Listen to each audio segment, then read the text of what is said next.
Hey everybody, Captain Dave Schneider, It's a Guide's Life. I hope everybody's doing good today. It's, what is today? Today is Tuesday, August 8th. Yeah, I think it's the 8th, Tuesday, August 8th. I'm headed out on Okeechobee here this afternoon, and I'm gonna probably fish until dark tonight. I'm just gonna go poking around. I've got a collaboration, a YouTube collaboration tomorrow. Hector Rodriguez is coming in from Optics Gaming. Hector's probably a guy who single-handedly has jump-started a lot of YouTubers. I know he and Rob were really close friends, and he kind of got Rob on the path of righteousness, so to speak, in the YouTube world. And Rob has shared a lot of that same stuff with me. But Hector's really the author of a lot of that stuff. He's been big in YouTube for a long time. He's started a few companies. Of course, he's probably most well known for his gaming, and he has some world championship Call of Duty teams and things like that. They go fish. They go game and compete in the world championships and all that stuff. So I'm pretty excited about that. But right now the order of business is to get on some fish. I've got fish that located in a few areas. I'm gonna go poke around in areas I haven't been in a while and see if I can get something going. So I'll have to bring you guys along. Captain Dave Schneider, we'll see you in a minute. Well, I'm gonna start out close to home. One of the things that I like to do when I haven't been fishing for a while is I like to go back to where it all began, and I'm going to start right here in Coupe Bay. I'm gonna poke around in Coupe Bay a little bit. I got a note from a fella the other day that I had given them some pointers on some places to fish, and anyway, he shared his success with me and told me that they had gotten on some fish and what have you, and but they had caught a real nice one in the Coupe Bay area. So I'm gonna go check it out, see what I can see. Captain Dave Schneider, It's a Guide's Life.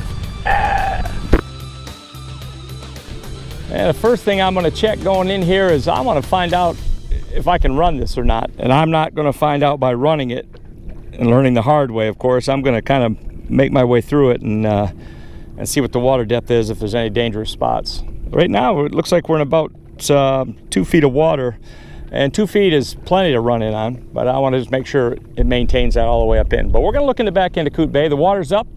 Very likely the fish have moved back into this area, so we're going to check it out.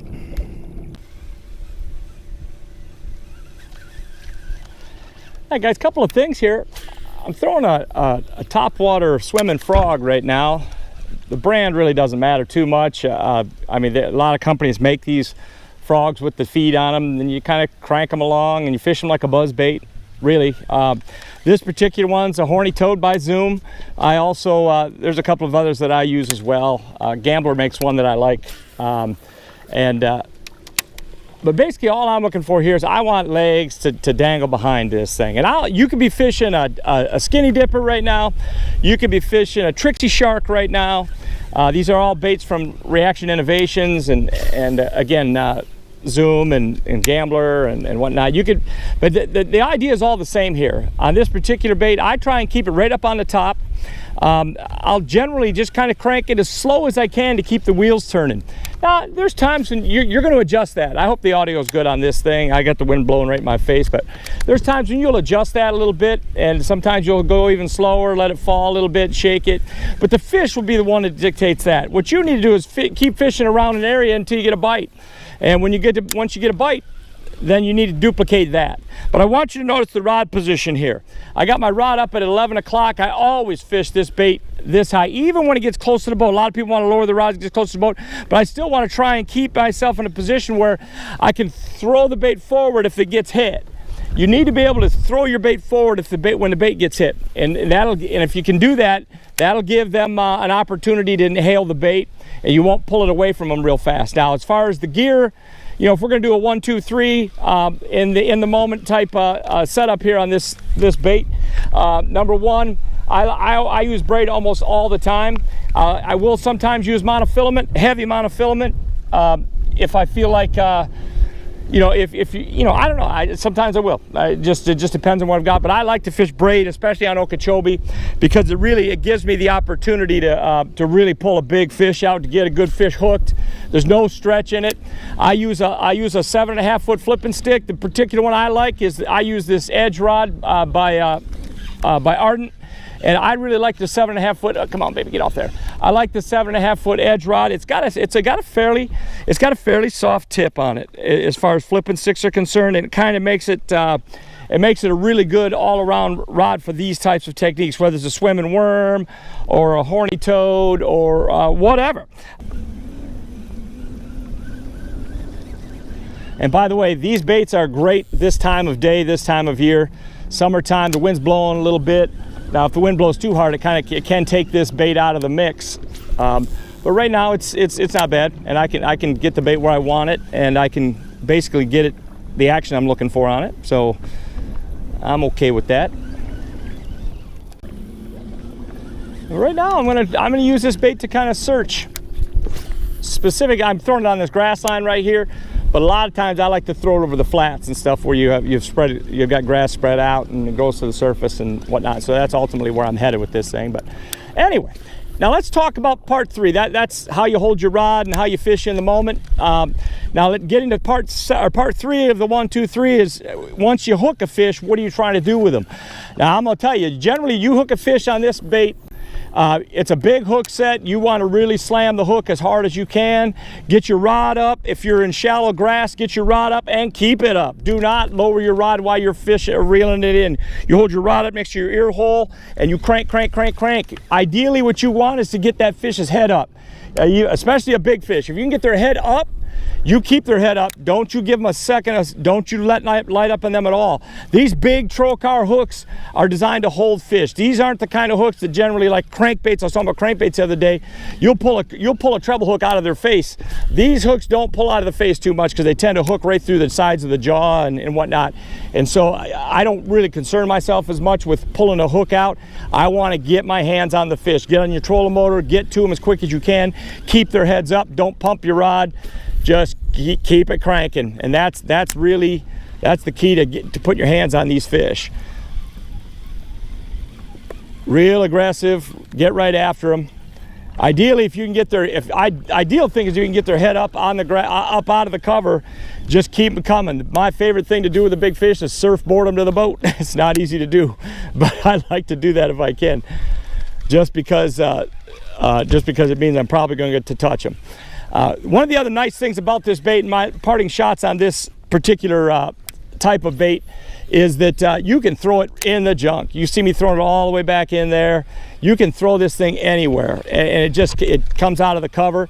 I'll show you the rigging that I'm using on this bait so that you can kind of see what I like to do. I use a trocar swim bait hook. You can see it's the trocar style swim bait hook, outstanding hook. I think this is a 5 or 6/0. And then I use the, excuse me, I use the screw-in style keeper on it, but I use the screw-in keeper that Owner makes, so I actually change them out. How many of you are familiar with the screw-in keeper that Owner makes that has the wire that guides it in? I'm going to show you what it looks like here. It's got the guide wire, the wire that goes straight through the middle that helps the thing to track straight in. Do you see that little wire right there? These things are fantastic. It tracks straight into your bait, and so you wind up, when you're doing this, you wind up not missing. You know, if you don't get that in there right, sometimes if the bait doesn't track right or correctly, and it can become real problematic. But that is the deal, just like that. I generally, when I'll find the straight through mark on it like that, but I don't like to leave it sticking out. I poke it just like that. So that's how I fish a swimming frog or any kind of a swimming. I'd fish the Trixie shark is another one I like to use. Like I said, the same type of way. Any soft plastics that you're swimming toward the boat like you would a topwater or a waker bait or a buzz bait. That's how I like to do it. Captain Dave Snyder, and that is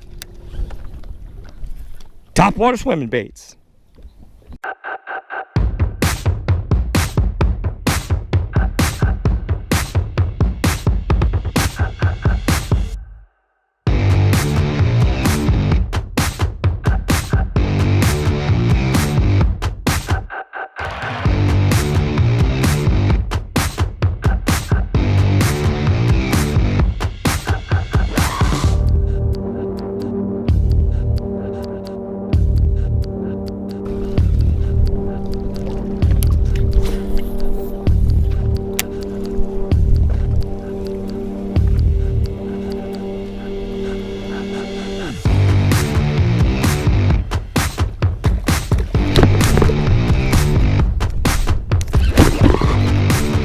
there, baby. He came out and hammered that frog right here. Look at him, baby.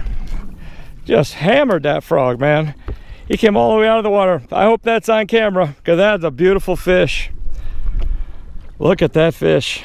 Man, he came out of the water, he hammered it, I dropped my rod, stuck him.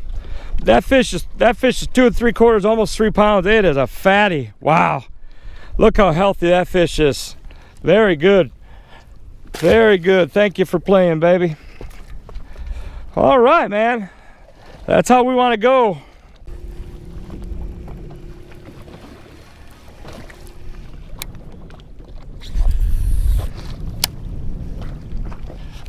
Oh, missed him. He grabbed it. He grabbed it. Got the tail. Turned it into a Senko. See if it'll come up and hit the toad here.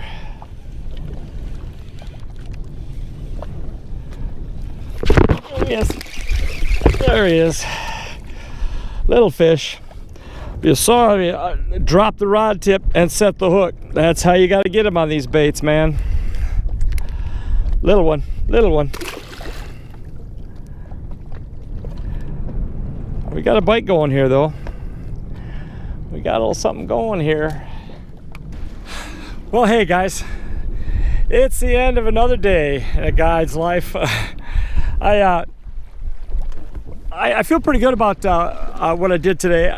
Of course, I shot the video, the 3 things you need to know about fishing, swimming topwater baits, and I caught a couple of nice fish actually here. Well, I caught a couple of fish, not necessarily nice, but I caught a couple of fish right here at the end of the day when I picked up that rod. And so it was nice. It was nice to get a couple of those to add that to the talking head that was going on. So anyway, I hope you appreciate that. I hope that helps you. Listen, guys, do me a favor. I got big collaboration tomorrow. I don't know if you guys know who Hector Rodriguez is. But Hector was the first YouTuber that first big time YouTuber that I ever personally met. Scott Martin introduced me to Hector a long time ago. And you know how seeds get sown in your life, and even back then I thought, wow, that's really something. I can't believe those guys, I can't believe they do that. And I didn't know that that was a thing that people did. And so that was kind of my early introduction. It's only been like 2 years ago, or a year and a half ago actually. But I fished with Hector, and I fished with a bunch. He brought his whole entourage down here one time, and I guided him. I had him and his brother in my boat, and then they had 4 other boats that they had rented. And so we had 5 boats all running around the lake, and it was a great time. It really was a great time. But Hector whacked his homies, man. He put it to them pretty good. We fished spinnerbaits that day, and I mean he caught 15 or 16 on spinnerbaits. His brother caught 3, and there might have only been 5 more fish caught in the other 4 boats total. So it was pretty funny. So Hector, Hector likes to win, and when it comes to fishing, those guys are serious gamers and they're serious YouTubers. But boy, they're serious about their fishing. Well, it was really cool to get introduced to that whole world. And here I am now, kind of knee deep in it. I'd like to be neck deep, so I'm going to keep pushing at it. But anyway, Hector's coming down to fish, and he's bringing a buddy with him, and we're going to kind of get after it tomorrow. And hopefully we have a good time. It'll be hot, and I'm sure we'll duck the rain at some point. But maybe I'm hoping that we can get ourselves into some nice fish. So listen, do me a favor, guys. If you like the video, please hit the like button. It helps me so much. If you've got some friends who've never seen me before, go ahead and share this thing, man. We're building that fire. Let's get as many people as we can on board. And for goodness sakes, make sure you subscribe. The subscription thing is really big for me, and it's important. And so if you could do those things for me, I'd deeply appreciate it. Captain Dave Schneider, It's a Guide's Life, and I will see you tomorrow. Thanks, guys.